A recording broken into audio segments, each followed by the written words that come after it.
I've always been a fan of what if stories, whether it's the what ifs for Marvel or the Elseworlds from DC. I just like seeing different version of characters, being able to pick up on, okay, so this is that person, oh, this is that person, and seeing how things could have gone. You know, they're almost like they're fan fictions in a way. Well, one of the DC Elseworlds ones that has stuck with me was Batman Gotham by Gaslight. Now, I'll admit, I can't remember if I read the book first or if I saw the animated movie first, but whichever one it was, that stuck with me and I really enjoyed it. So when I saw that there was a Gotham by Gaslight Justice League Type 1 coming out, and they're like, this is part 3, basically, is what they said. I'm like, wait, huh? I don't. There was a part 2? So I went to the library last night to look for some other things, and I happened to find part 2, which is Batman Gotham by Gaslight, the Kryptonian era.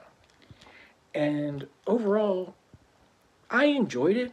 I still like that they maintain the atmosphere of that first book because I think Batman works really well in this Victorian era type story.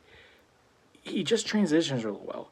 Sometimes they write stories and it's just like that just doesn't it just doesn't really work. It doesn't feel right.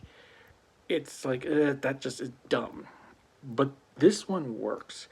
And they keep that moving into this second part of the story. The artwork is great. I really enjoyed it. I loved the look of it. I like the addition of other characters like Catwoman, who you can see on the back here, and the story they give her. I like that they use maybe some lesser known things, unless you're a huge Batman fan, like Marlone. Marlone, I think that's one of Batman's alter egos.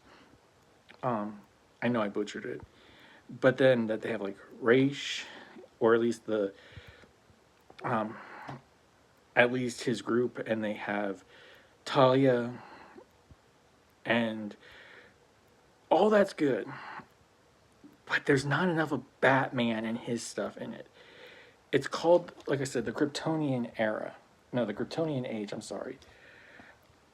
So there's a lot of other characters in here. There's things like Wonder Woman, and they have Lois Lane, and there's a Superman, and there's some other really interesting lore that they mess around with, and it's interesting.